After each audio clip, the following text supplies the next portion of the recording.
In the words of the legendary Lou Gellerman, hello, dog fans, and welcome to the Sound the Siren podcast, because everything matters, including better late than never, a 24-20 win, where there was not a whole lot going for three quarters, but the last quarter was goddamn beautiful. I'm your host, Hooligan7. I'm joined tonight by JCap and DJ K. Woody. Gentlemen, how are you doing this evening?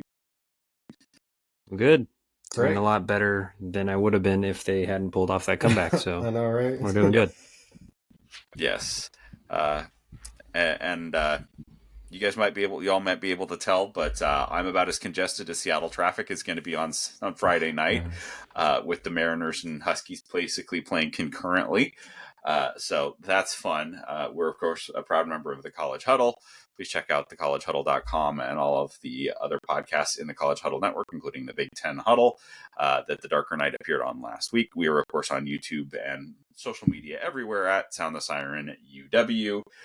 Please like and subscribe and click the bell to get notified when we post or when we go live, like we are doing right now.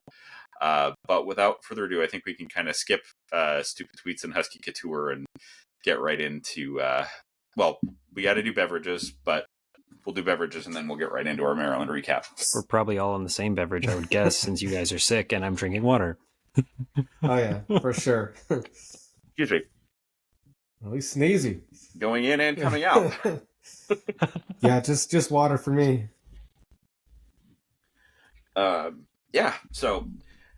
It's been water for me all day, and with the exception of, basically every couple hours dosing myself with one of those elderberry immunity tonics or whatever the heck it is. But general thoughts on the game last weekend. Man, I think that the defense performed really well, given what they were working with and some of the injuries that we had going on, especially Zach being down and obviously Buddha out for the year and still not having Takario. And it was a good defensive performance, especially obviously the second half. They gave up that first touchdown out of the third quarter and then didn't let up any more points after that. So, I mean, besides a few plays here and there, I think they performed about as well as you could have expected them to. I really liked Jacob Manu. Obviously, he won Dog of the Week this week, and that play that he made to blow up that screen. I think you texted immediately when that play happened to the group chat, Hooligan. But yeah, it was a good game for Manu, playing the flats and making some nice tackles in space. I think that we saw obviously the offense come alive and the freshmen do their thing. Raiden Vinesbright had a big third down catch. Obviously Desmond Roebuck played great. John Mills was playing well before the injury. Hopefully he comes back soon. But yeah, it was an all around great performance in the second half. Offensively, we got virtually nothing done in the first half. But the resolve of the team to go on the road about as far as you can go for us, and withstand a 20-0 deficit and come back and come out victorious says a lot about the team and where they're at and where they were a year ago to now, and the growth of both the players, the coaching staff, just the team as a whole. So overall, obviously we got the W, so I'm happy with it, but the growth from year one to year two is more what I'm looking at, more so than just the specific results of one game. But. Yeah, I almost broke my TV first half. I wanted to at least, or throw my phone at it or something, or do what that meme says, whatever. Have you seen that? It's like, I just broke my TV in front of 30 guests and my wife kicked me out. Anyways, so I watched it. I watched a little bit delay, and let's just say I caught up way faster than I should have because I was just fast forwarding through all the bullshit in the first half. I went back and I missed Esteen's interception just because I was just frustrated. So I was skipping through and I caught it really fast. And so by middle of third quarter, I caught up. But yeah, obviously that was frustrating that first half, but yeah, shows like JCap said the growth in that second half that they've had over the last year or so. It was one of the better comebacks I've seen from UW football. I don't know where it's at as far as like the deficit for a comeback in UW history, but it's It's the definitely biggest one since we came back from Utah in that 2020 game in COVID. We had oh 21 okay. And points the in that one. biggest, yeah, the last comeback of that size on the road was 1993 at Cal. Oh, yeah. So it's been a So minute. Yeah. So yeah, yeah, a lot. I didn't have quite as much facial hair then as I do now, because I was like 12. JCap, were you just born that year? In what year was it? 93? 93. I was -1 years old. I was a couple years old. I might have been out of diapers by then, but yeah. But yeah, just because the first half, I mean, a lot of it, I mean, was just I don't know if I want to call it unlucky, but they just weren't focused. It seemed like these throws were off that he makes the Mon makes all the time, and they're open guys. It wasn't like he was trying to thread needles, and he was just missing throws he normally did. They got some good field position on a couple times, like the defense. Yeah, they didn't play great the first half, but I wouldn't say they did awful. They did what they could in that, given the cert field position a couple times, and but yeah, just come through at the end. Like it just shows like what our offense is capable of. Like I mean, we saw it for a few weeks in a row. We scored on how many drives in a row before Ohio State, and then just scoring 24 points just like that. I don't know who said it, but it was just like, yeah, it was stressful watching it, but like looking back, it was like a pretty easy comeback. It's almost like how fast they did it. Yeah, and then the stops, man, he was a beast. Like I'm very curious what they're gonna do with him the rest of the year. If they're gonna try to redshirt him with 4 games, or if he's just gonna just go for it. I mean, it's totally up to him. I understand which way it goes, but yeah, the stops like that third down by Lions break, that was very critical. And honestly, when we got our first field goal, it was 4th and 12, I think. I was just like, what are we doing? Why are we going for a field goal? This is gonna do nothing. We need 7 points, but turns out to be the right move. I mean, sure, even without the field goal, we would have won 21-20, but it's still a different ball game. What Maryland would have done that one drive, the last drive they had. But yeah, all in all, gutsy performance at the end. Very proud of the guys. Yeah, and to speak to to Vlad's question in the chat, it's certainly a little bit of a concern. I think like the immediate JCap, I don't remember if it was in a bigger thread or if it was just in a conversation that you and I were having, where at the specific spot that Mills was playing, going from John Mills to Pocky Finau is a step back, maybe. But if it's a step back, it's like it's 1A and 1B. They're not far separated. Right. It's the total, and particularly if they were looking at kicking, if Willis was going to be out for a while, to the point that you made, if Willis is going to be out for a while, the fact that they were going to potentially look at kicking Mills outside, and you could have Mills and Pocky on the field at the same time. I think certainly part of the turnaround on Saturday was they gave Maximus McCree some help on the left side. I think, I'm not saying that it's the only reason, but they gave McCree some help. Whether that be a tight end, whether that be a running back, helping to that side and some of the blocking. Certainly the absence of Sidney Stewart in that football game due to a very much should have been called very clear targeting. No one complained about that. Yeah. Or we're going to say one thing, having Pocky and John Mills out there playing guard, right. That's what I'm saying. If Willis is out, or the ideal scenario that I was advocating for was a healthy Carver Willis and John Mills and Pocky Finau on the field at the same time. Yeah. Because there was some very some suspect other spots on the line that were very suspect blocking on the right side at the guard position. Yeah. But so yes, I would say that it's a concern. Certainly impressed with the resilience. I was not happy with some of the play calling in the first half. I don't think even for, Jonah hadn't done much with the 6 carries in terms of having 17 yards, but that's 2 games in a row, at least, or it was a game and a half, where you were not significantly featuring one of the best running backs in the country. And that's a problem for me. Yeah, for sure. And then did anyone ask? I didn't watch a press conference, but then in the first half, did they thought it was did they not know they had 2 plays basically to call, like that Hail Mary that they did? Did anyone know if Jed addressed that?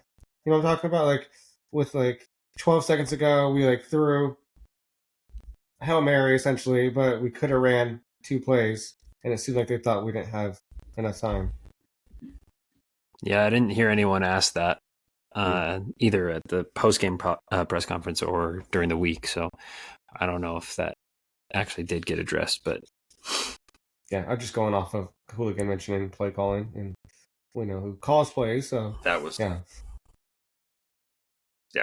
it was he found his group, and the thing was, and it's not that Jed is a bad play caller all the time, because that's not the case.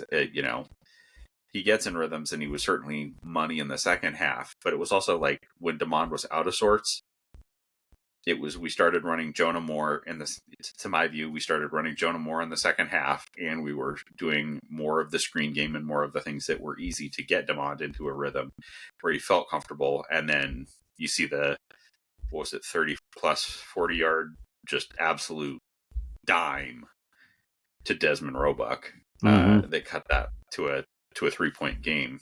I mean, we all have, obviously DeMond has a huge ceiling that we all have real high expectations for, but he's still, somebody made this point, he's, in terms of the amount of game experience that he has as a starter, he's really in the back half of his freshman year as a starter. Mm-hmm. So you can do more to set DeMond up for success, for sure.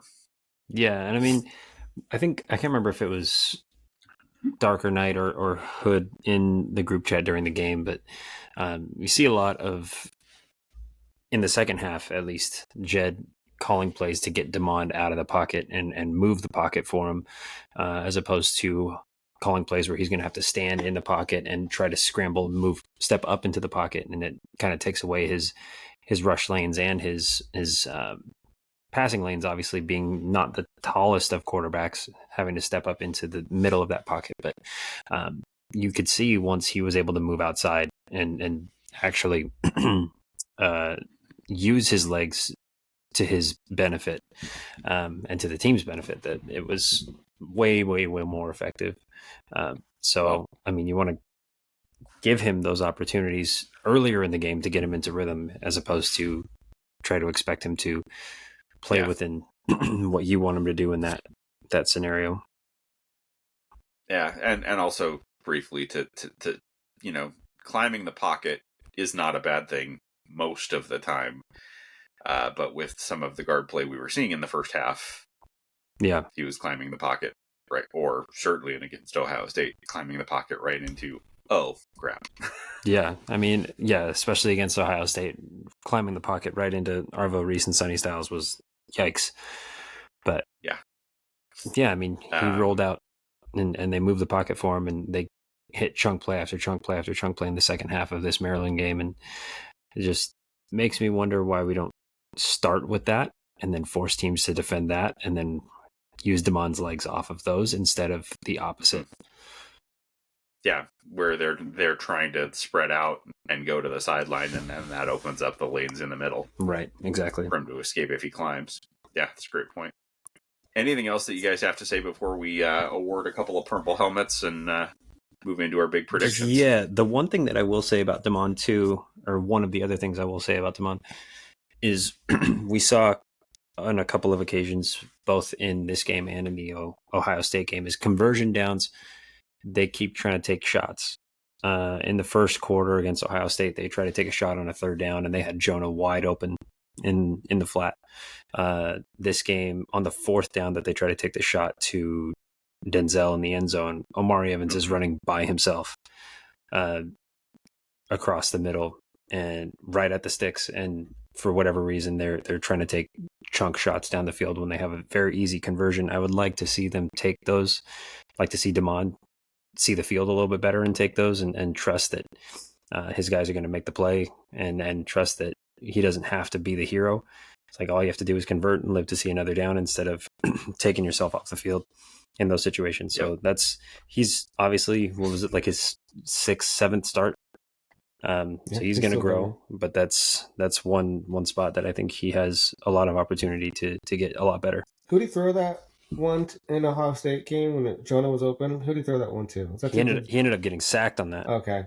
Gotcha. He tried to step up and scramble up and got hit. I know, because I know the one in Maryland, he's trying to throw to Denzel, Boston, and then I thought he was looking towards his way against Ohio State. I was in the stands, I couldn't quite remember, but maybe they're trying to catch him off guard with these long plays. But if they're throwing to Boston on those, like that's not catching, they're double teaming him.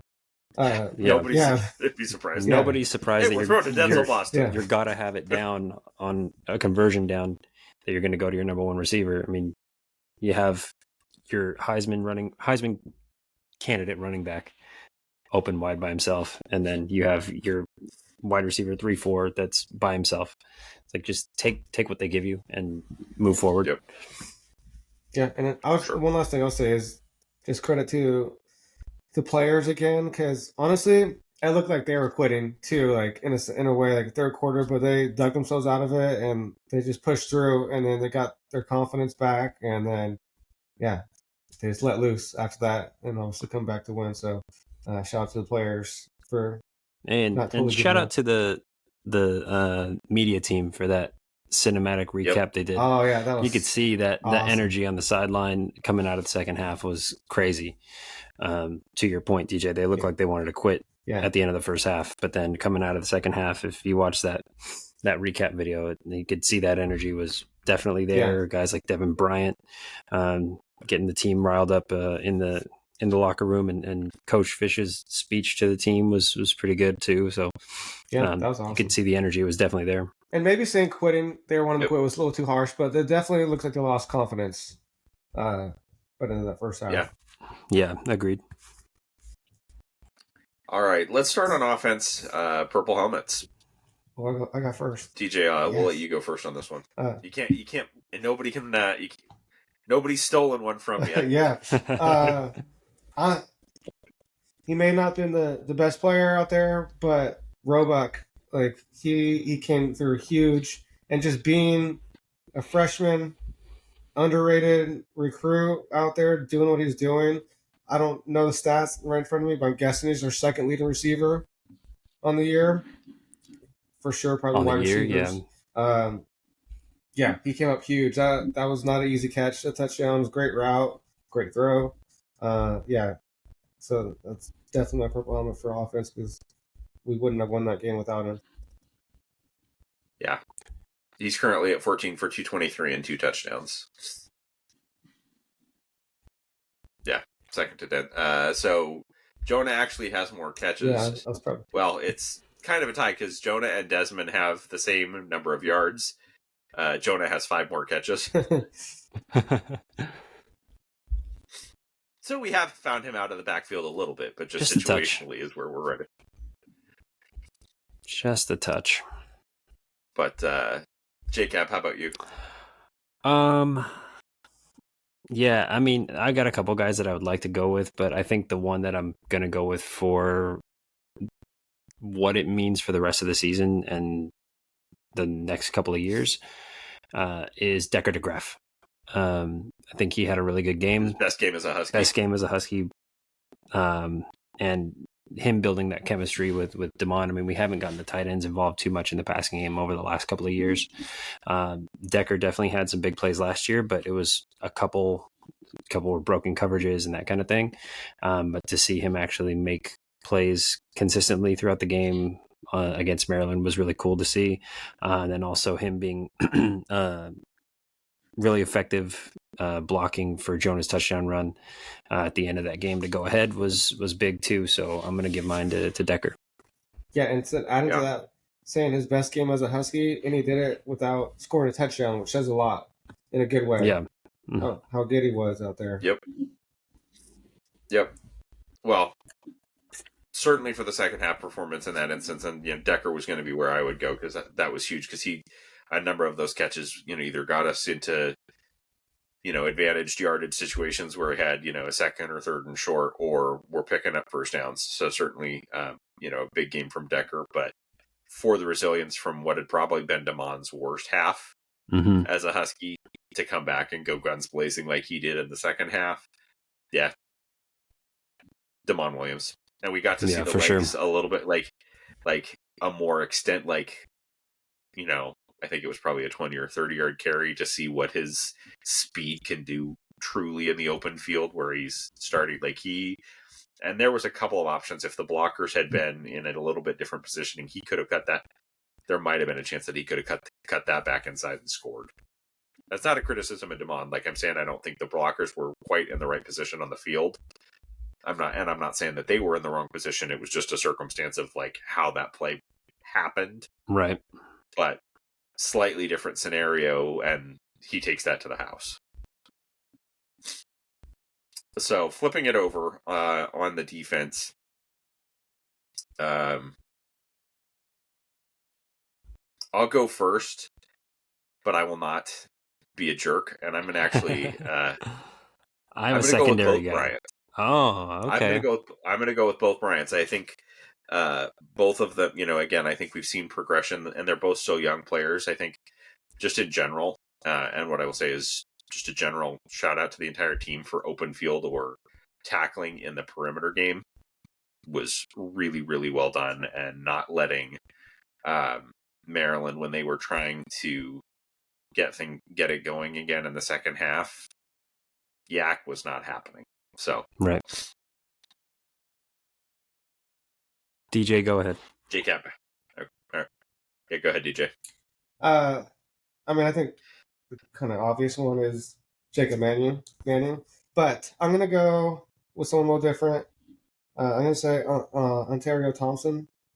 I thought he had some good. One really big hit, but yeah, he made some good plays out there.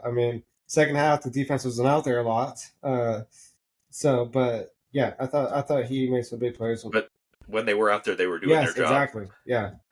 I thought he was really effective in stopping the run. They didn't really have a run game. They didn't really try much in the second half, and other fans were pretty upset about that. But yeah, I'll go with him as on defense. Well, and clearly they'd had so much success considering that DeJuan Williams for the game had 12 carries for 26 yards. Very successful. Mm-hmm. You could have gone, 24 carries for 52 yards. Granted, it might have stretched the play, their time of possession, which might have caused a few more problems. But last time I checked, they had the ball last trying to catch us. So. Yeah, exactly. But JCap, go ahead. Yeah, I think again the obvious one is Jacob Manu, and we talked about it a little bit earlier. But I'm actually going to go with Taitai Uyunglele. He made some nice plays, tackle in space on a screen, ate up some double teams, and allowed Manu to play free and play fast and come up and help those linebackers play the run. I know that Taitai caught a lot of flack for the first couple of weeks of the season, but his performance against Ohio State and then performing the way he did against Maryland on the road was impressive and bodes well for our defensive line play going forward, especially if we get Javon Parker back from injury. So I'll go with Taitai. No, if we are. Said he's playing Friday. That's awesome. Yeah. I would have gone with him, but I'm not even going to try pronouncing his name. So, Fair. Hey, whatever happened to that one player that I think it was you found JCap that I was like, all right, I'm going to try to pronounce it. No, Wolfgram. Was that what it was? That was. Yeah. I'm trying to find it now, but We'll find it later. We'll try to get you to say it next week or something. Yeah, but let's go ahead and move into big predictions. Obviously, the first game of the calendar is the game we're going to talk about last, because it's our game on Friday. But starting off Saturday, we've got Ranked traveling to Ranked, and that's number 1 Ohio State traveling to number 17 Illinois for a 9 a.m. game on Fox. The Buckeyes are a 14.5-point favorite. Over-under on this one is 49.5. OSU will cover. I still think Illinois is overrated. I think OSU wins. I think OSU does not cover, but I think it's like they win by 13 or 14. I think they just miss the cover. I'll probably say the same. I'm definitely Ohio State, but yeah, I think we'll be around that. All right. Another 9 a.m. game, this one on the Big Ten Network, and that is the fresh off the biggest surprise of the weekend, maybe the biggest surprise in a decade. The UCLA Bruins, fresh off of beating the Nittany, I won't call them the Lions, because I'd be lying if I said that they resembled anything like a lion. Traveling to Sparty. Sparty is an 8.5-point favorite over UCLA. Over-under on this one is 55.5. Give me Michigan State. I think UCLA caught Penn State off guard. They weren't expecting him to put up that kind of fight. They weren't expecting Nico and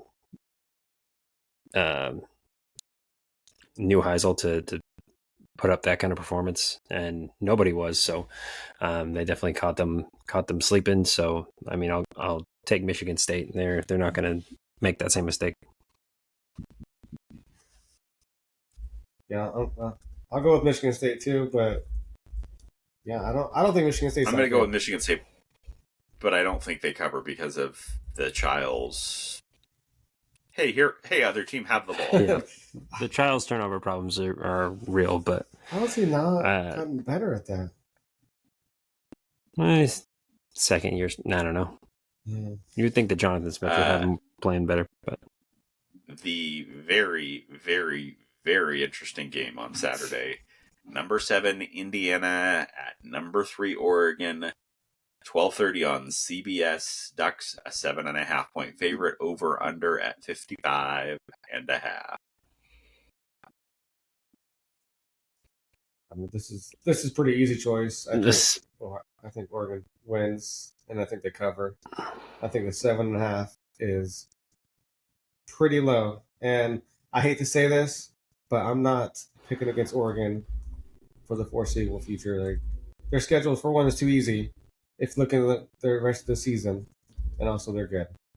And still mad about that Penn State game that they lost. They won. I mean, Drew Aller choked that one away, but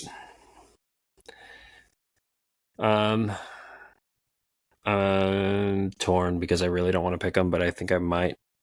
But no, give me Indiana. I don't think they cover. I mean, sorry, give me Indiana by less than a touchdown. It's gonna be last minute, probably field goal.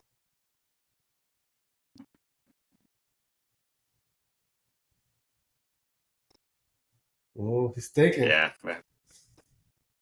Do it. I think the Ducks get this one. I think if it was in Bloomington, I think I might flip it, but I'll say the Ducks win, but don't cover. I want Indiana to win just because I want to see what Sig says after the game if they do.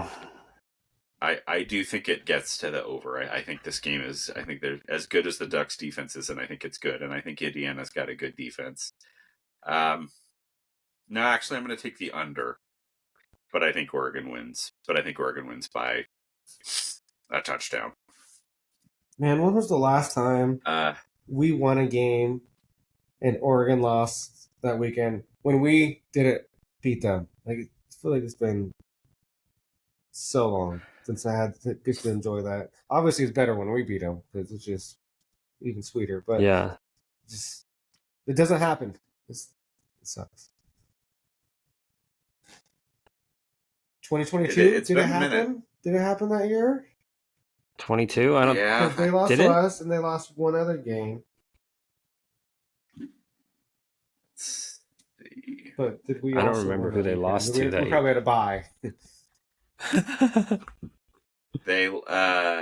They lost. Is that to Georgia? No,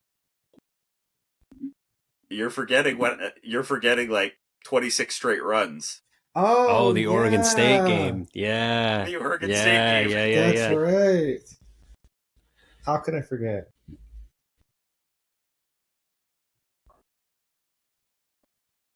Yeah, so that was last game of the season, regular season. Oh, snap. Oh, did we lose Hooligan? We lost our host. He disappeared. Oh, there he is. He's back. I'm back. I accidentally knocked the power cord with my foot when I was adjusting position in the chair. All right, going back to the schedule.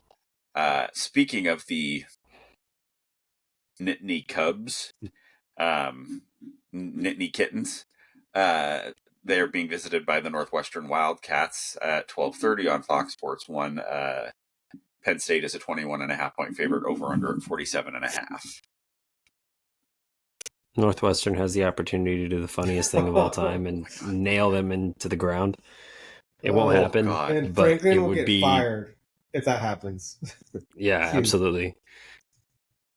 You lose to Oregon, which looked like a very good loss at the time, and then you lose to UCLA and then lose to Northwestern. Yeah, you're definitely fired, buddy.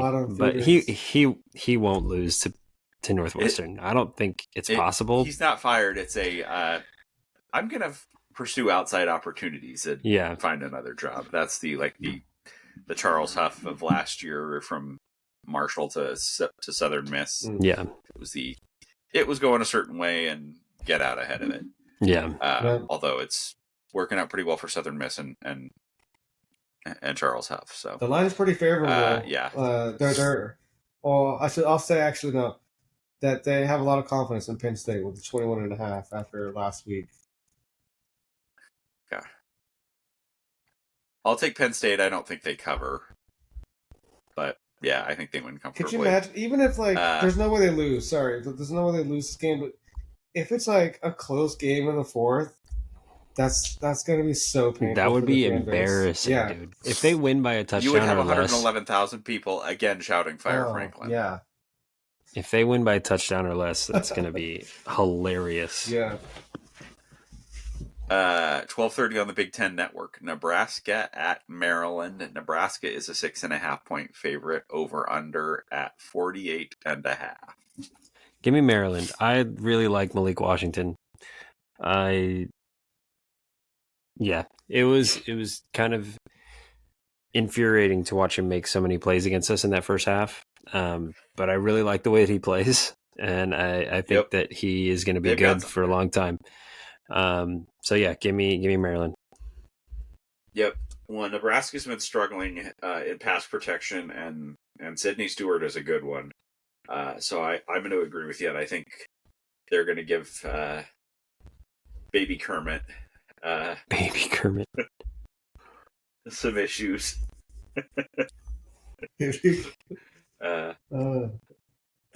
Pretend. Not shocked that JCap picked against Nebraska. I'm never picking him. Never once. All right, I'll go.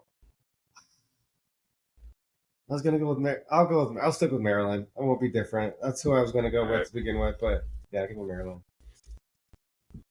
All right. Iowa at Wisconsin, 4:00 on Fox Sports 1. Hawkeyes are a 3.5-point favorite on the road, over under at 35.5. Wisconsin kind of showed me a little bit of something in the first 5 to 10 minutes of that Michigan game and then stopped. I thought that they were going to be good. I thought that was going to be a good game, and then it turned out to not be. So yeah, I'll go with Iowa. I would go with Iowa and say that they cover if this was 13.5. Yeah, I I'm thought they taking were. and understand what I'm saying. I'm saying I would take Iowa with a double-digit point spread Yeah, and having confidence that they would cover. I Iowa.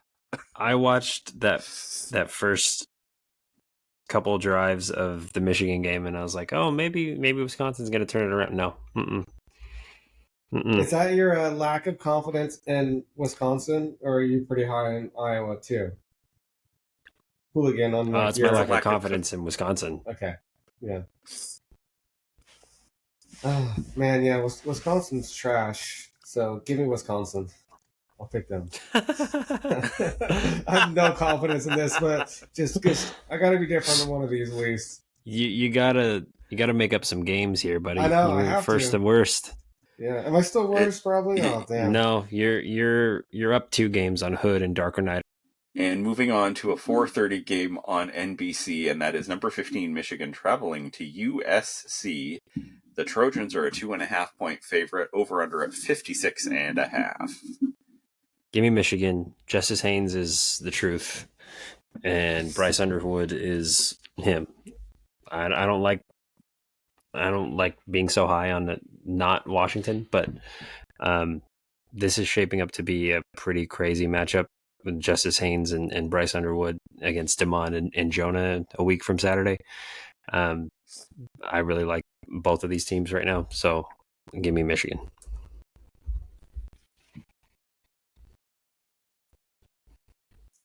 Go ahead, Hooligan.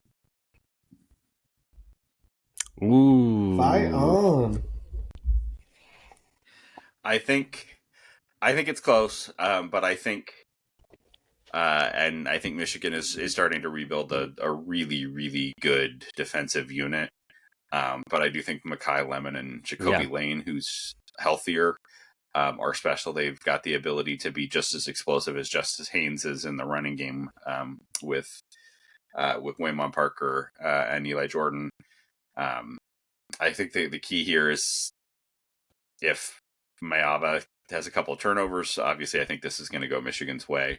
But I think the USC offense is explosive enough, and it's about time that Lincoln Riley needs a signature win at USC, or USC needs a signature win of the Lincoln Riley era. So it's about damn time. So I'll take the Trojans. Yeah, that's the one area that I think that Michigan is very susceptible to lose this game is their corners are not it. And Jacoby Lane and Mekhi Lemon are very, very good. So They're going to get pressure. Yeah, Michigan, for sure. D-line. For sure. Yeah. Yeah, it's a toss-up to me. Hence, the line is only 2.5 for USC, so it's basically a pick-em, especially in a neutral site. But give me USC, just going off gut. All right. It's going to be a good game, though. Yeah, that'll be a good one. All right. Also at 4:30, Purdue traveling to Minnesota. Gophers are a 7.5 point favorite. Over under at 51.5. Minnesota. I think they cover. Minnesota, close. You think it's close? I don't think they cover. Ooh. I think it's close. I think Purdue's a pretty significantly improved team. So I think the Boilermakers put a scare on them. All right, to our bonus games. 12:30, as usual, on ABC. Oklahoma and Texas, the Red Rebel rivalry. Oklahoma is a 1.5 point favorite. Over under 43.5. Oklahoma's a 1.5 point favorite? Mm-hmm.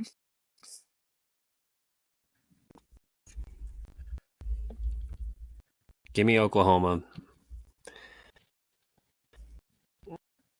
I haven't watched a game of Texas yet that Arch has actually looked all that great. So yeah, give me Oklahoma. You want to talk about cheeks? Yeah, I was waiting for that. I knew you were going to drop that at some point. Dang, the get-in price is $242. Yep. At the State Fair. That gets you anywhere you want at the Michigan Friday. Yeah, I think it's the under. I'll take Oklahoma because I don't think Texas has anything. this year. Yeah. And I think they're struggling to protect Arch, and that's not a good recipe against Oklahoma. I want to be different so bad and choose against what you guys pick, but yeah, Texas is ass, so I can't pick them. I'm gonna go Oklahoma. From first to unranked in 7 weeks is crazy. Yeah, Penn State. Congrats number 2. Also to Penn State. Yeah. First and second to unranked. All right. The next one on our list is number 21, Arizona State, traveling in to face us and the Utah Utes at 7:15 on ESPN. The Utes are a 5.5-point favorite, over under at 48.5. My favorite thing about this game is, I don't know if you guys saw it on Twitter, but Kenny Dillingham trying to prep Sam Levitt for throwing in the rain. Did you see that?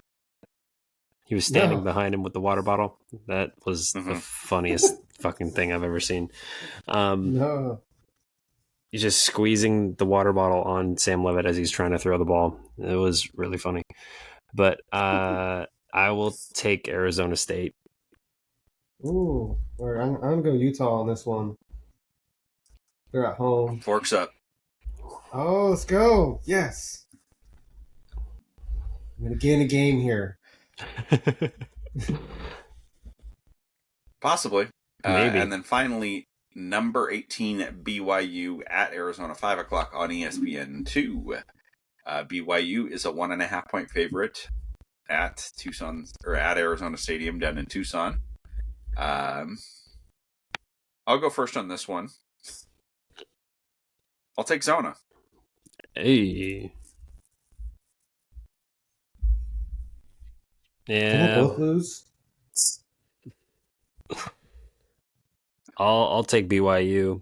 Also, on the Arizona topic, I was watching the Mariners game earlier today, and they had a Big 12 football ad run, and I'm like 99% positive that they had a shot of Jonah Coleman in an Arizona uniform running the ball, which is hilarious to me that it's been 2 years and they're still using him.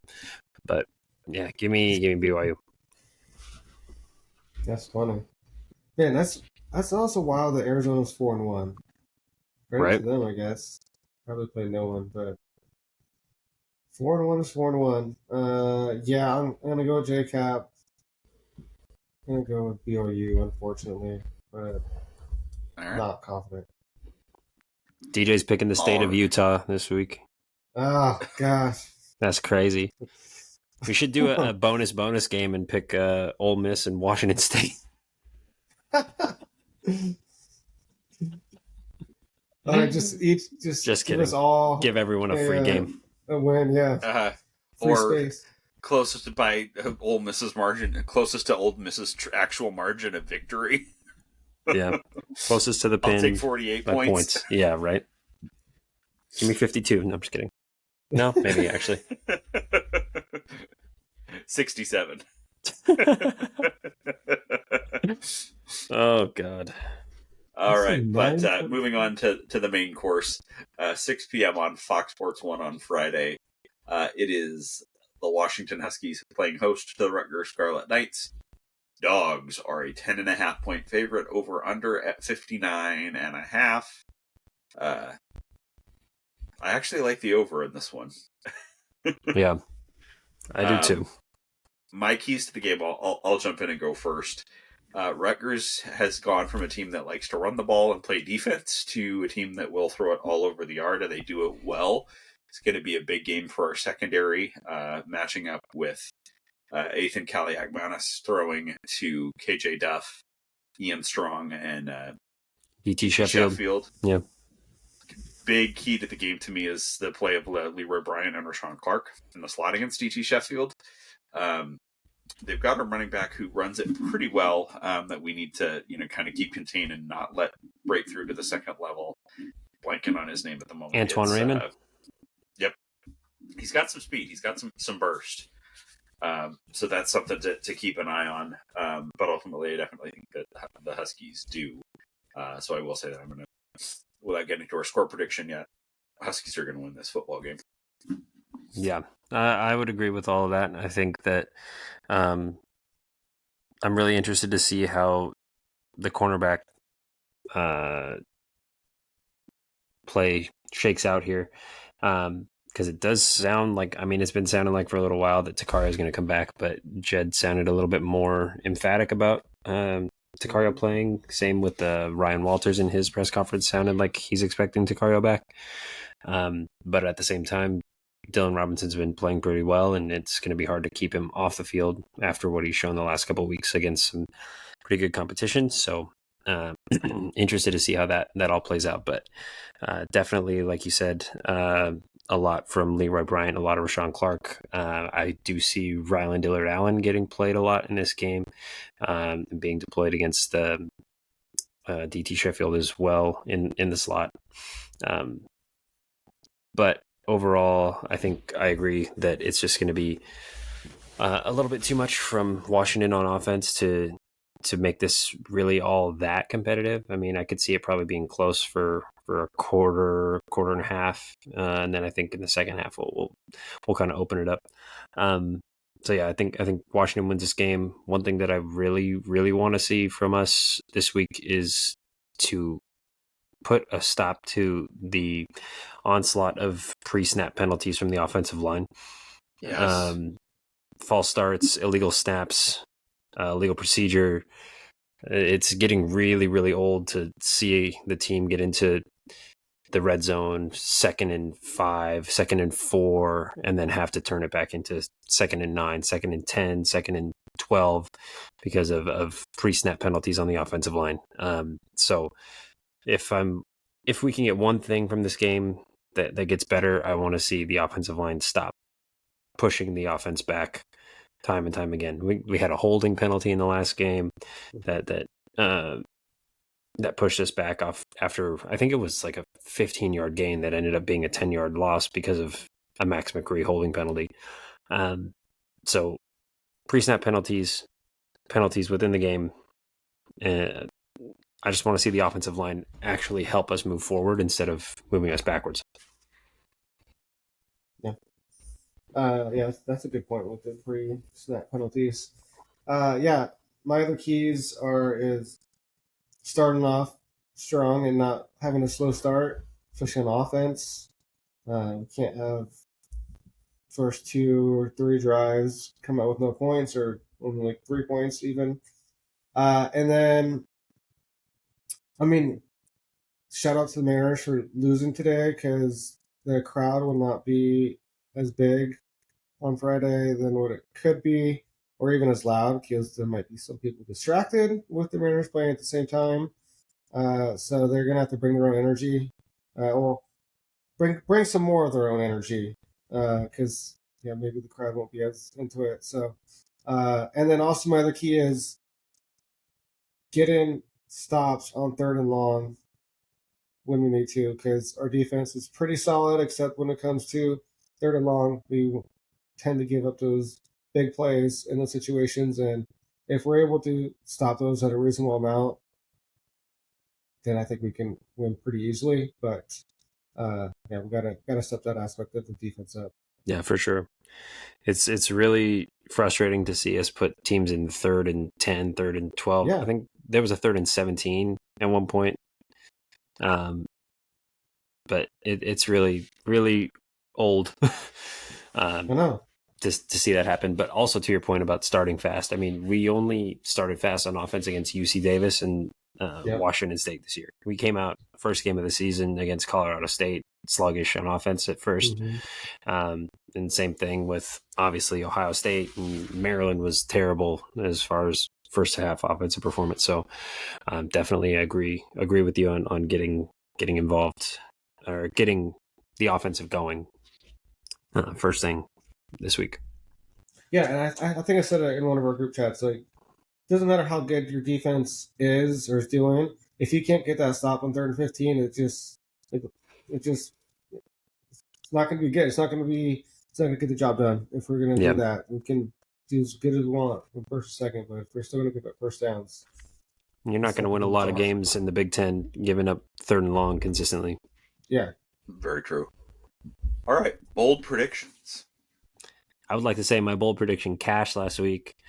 Jonah touched the ball 26 times. I predicted 25. So let's go. Bold predictions this week. Raiden Vinesbright gets a touchdown. Jay.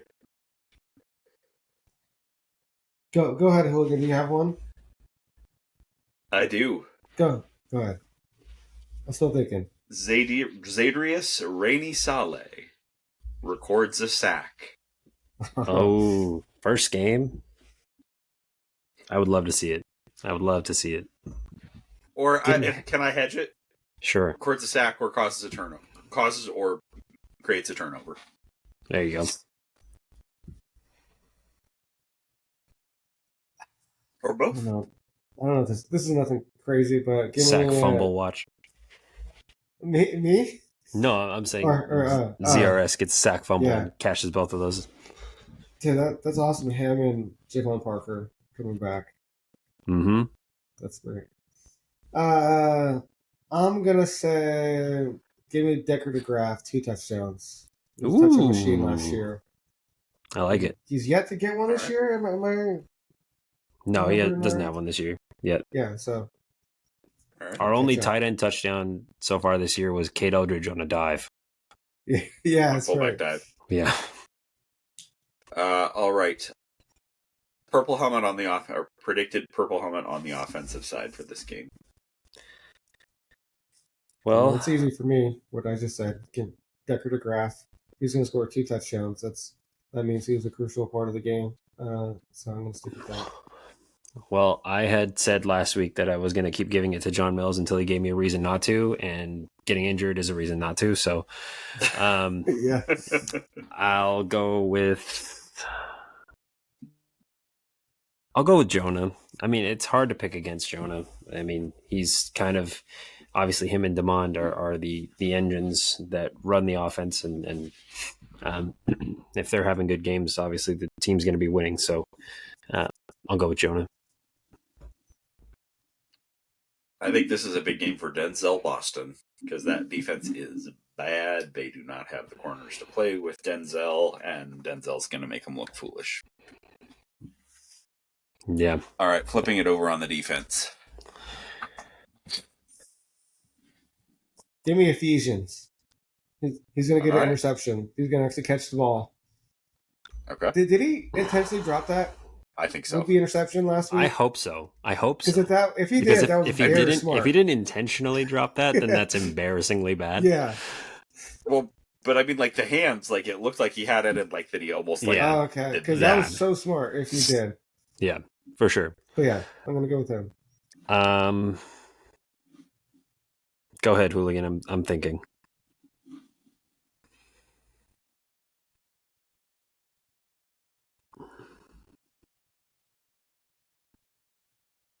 I'll go Rashawn Clark with an interception. Hey. And good and containing DT and playing a big role in containing DT Sheffield. I like that. I'm gonna call this a breakout game for Jacob Lane. I think 2 sacks in this game for Jacob. All right. And Rutgers will give up some pressure, and if Callie McManus gets as good as he's been this year, he will throw it to you. Especially if you get him off his spot. Well, you guys are both predicting interceptions, so if we get 2 picks and 2 sacks, and you predict ZRS gets a sack, so this is a good defensive performance if it works out the way we think it will. All right, score prediction.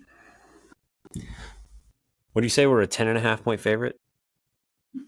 10.5 point favorite. Over under is, I believe I said 59.5. Yeah, okay. It is. All right. Yeah, I think Washington wins. I think Washington covers. I think we will win this game by 17 points. I will go with...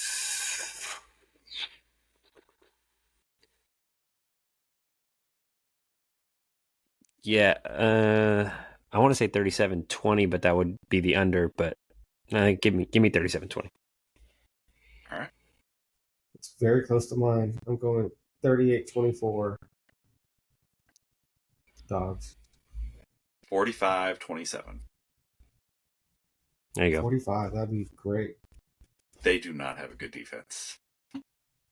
Like, and the other thing is, like, I think they'll score, but they'll score fast enough that I think this could get into some shootout territory. But I think I have a lot more. I'll put it this way: I think we have the better offense by a good bit.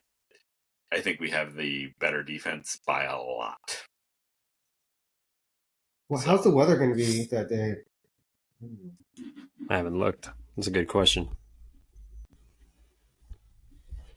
It says 65% chance of rain, but no, not very much. It's earlier in the day as of now. I mean, it's Washington, and we're 2 days away. A lot could change, and a lot could be wrong. But a lot could change within the 3 hours of the game. That is true, too. As of right now, it looks like it'll be clear, but yeah, like I said, don't bank that. Yeah, I think Dogs big. Yeah. All right, everybody. Thanks for listening. We'll be back next week. Hopefully, DJ and I will be feeling less congested. Go Dogs. Go Dogs. Hopefully next week we're predicting a ranked on ranked against Michigan. Yes.